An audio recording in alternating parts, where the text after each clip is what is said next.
What is up, Dong Army? It's your boy Royce. Happy New Year, in case you haven't heard that a million times already. Hope you guys had a very relaxing, a very enjoyable time off in between semesters if you're a student or if you're taking a break from work and are an actual adult and making real money. And congrats to you, by the way. And yeah, it's 2023. It's kind of wild. I feel like the years just passed by, to be honest with you. Thank goodness it's 2023 and we no longer have to worry about any of the problems of the world that plagued us in 2022. Actually, my last video was wishing a happy holidays to everyone at the Dong Army. I thought it was a very heartfelt message, so if you want to see it, feel free to click the link. It'll pop up in the corner somewhere. So I wanted to make a video on New Year's resolutions.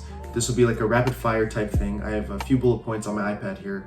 I got a new case in case you were wondering, but it's still the same old, slow iPad. And I wanted to tailor this to my current point in my life, which is a third-year MD PhD student. I recently finished my PhD. Wishful thinking here. I recently started my PhD and I found myself having a lot more free time compared to medical school. And I wanted to focus on my mental health. I wanted to focus on self-development, self-growth, these kinds of, Gen Z types of topics. And I tried to make them realistic too. So, I know with New Year's resolutions, they can be very grand at times, but I think, given my increased amount of free time, I think a lot of these goals are achievable. And if they're not, hey, it was a good few weeks that I tried them. So, okay, the first New Year's resolution I have is to write a novel. I've been having this idea for a novel for the last few weeks, actually. My wife and I, Jackie, my wife being Jackie, not me, did a lot of traveling. So we went to India for a friend's wedding, which was one of the best experiences I've ever had in my life, by the way. Amazing culture, amazing people. We also visited family. So we went to Michigan, we went to Canada to visit our folks. I had a lot of time to think about, what my life is really boiled down to. I've had this idea cooking in my head of a novel, and it is semi-autobiographical. It's gonna be, somewhat fictional. And I think this is a very natural thing for authors to do for their first book. You look at a lot of historical authors, their debut novels tend to be autobiographical because that's just, what you know most about is your own life. Yeah, I just wanted to talk about, the Asian American experience, specifically the Chinese American experience, growing up in, kind of a tough childhood that I've, moving on to medical school, have somewhat forgotten. And it's also, due to my short-term memory. When I have revisited my family, discovered, I guess, my roots, I can just recall all these, beautiful moments in my life, all these not so beautiful moments in my life, and I feel compelled to write it down. And I also think this is a great exercise because writing, being a good writer makes you a lot clearer as a person. It makes you a clearer communicator, and it also makes you able to think clearer as well. And so I think this is all around just a great exercise. I know a lot of physicians write books, think, Atul Gawande, non-fictional medical books related to their internship year or their residency or, these surgeries they've done. But for me, I just wanted to capture this moment in my life that feels a lot more visceral to me. But the next thing I want to do is I want to relearn Mandarin. So like I said before, Jack and I visited our folks in Michigan and Canada. There were some moments when I was spending time with, for example, my grandparents, whom I haven't talked to, in person in a while, except for, at mine and Jackie's wedding, which was in September. And that was a very happy time, by the way. But yeah, so we were talking in person and I realized, they came from China and they, can't really speak a lot of English. And, on the flip side, I can't really speak a lot of Chinese. I can understand Chinese really well, which is honestly an amazing miracle in my mind because I just, I never practiced Chinese in my day-to-day, but the ability to speak is not quite there. I still sound fluent. Like when I speak, I don't sound like a non-native speaker necessarily, but it's not as fluent. The words don't come as easily. I have to, ask, hey, how do you say this again in Chinese? So those are kind of sad moments where I'm like, I probably should retain the language, should retain the culture, just for the sake of my kids, mine and Jackie's kids, to have the benefit of being bilingual like I do, and that helps me cognitively in a lot of ways. There's a lot of research that shows bilingualism is really beneficial. I think a tangible way for me to achieve this is to do Duolingo. So I'm going to do Duolingo every day, 5 minutes every day. I haven't done it January 1st or 2nd, but I will start today, January 3rd, and I will carry out throughout the entire year.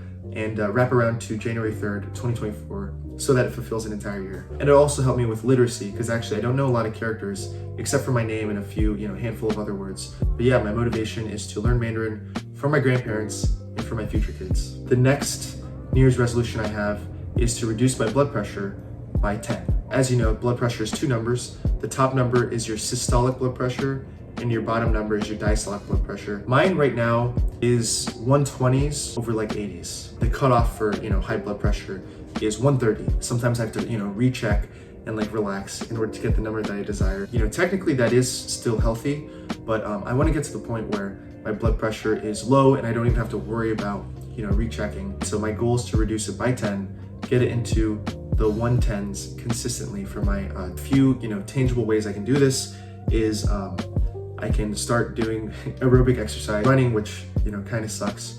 But Jackie and I and a few other friends are signed up for the Cherry Blossom 10-mile run in DC. I can do more basketball, which doesn't suck as much. I will completely cut out alcohol in my life. I don't really drink alcohol really, maybe like once every 3 weeks or once every month. But I just thought, I want to just cut it out completely.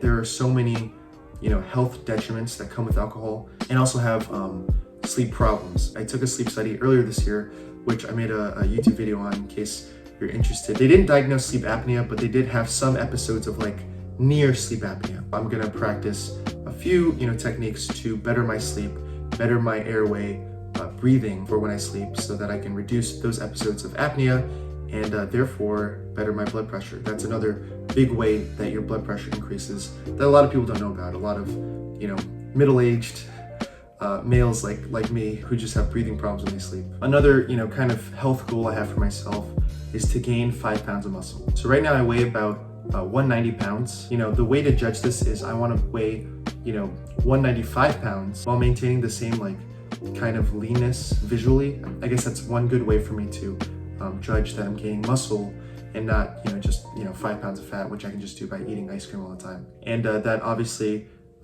presupposes that I go to the gym often. I, do a lot of lifts that are for hypertrophy, and that my diet is kept in check. And this will go along with my goal of also lowering my blood pressure. Something else I want to do is I want to meditate every day. So meditation is one of those things where it just has so many health benefits, not just on your mental health, but on your physical health too. And it's also one of those things where it's hard to find time for. And so I want to set a realistic goal of meditating every day, but there's no real time limit. So even if I meditate for a minute in a day, that's still a small victory. You know what I mean? I don't have to do like a 30-minute meditation every day. That's not the goal I'm setting. And I'll definitely make more videos on, my experience in the future, health benefits of meditation in the future. I guess it's January 3rd now, so I technically didn't meditate January 1st or 2nd, but I'll start today and the rest of the year. And I'll carry over to January 3rd, 2024, just so it counts as a whole year. I want to practice better sleep hygiene, so I want to sleep before 11 p.m. And I want to set this goal because I tend to just wake up early.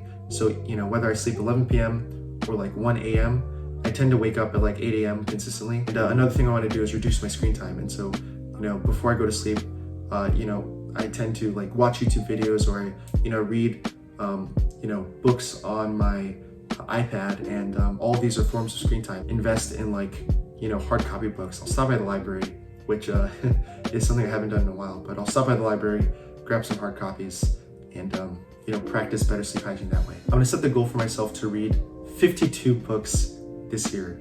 This will be, physically reading. It won't be audiobooks. So audiobooks will not count, but I'll still obviously, listen to audiobooks when I do my daily commute.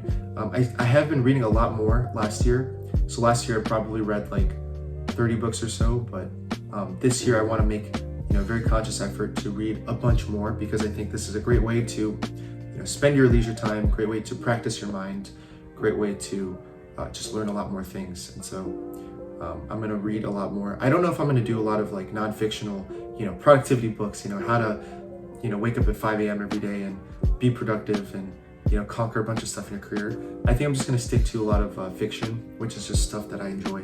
So, it kind of goes along with my desire to write a fictional novel.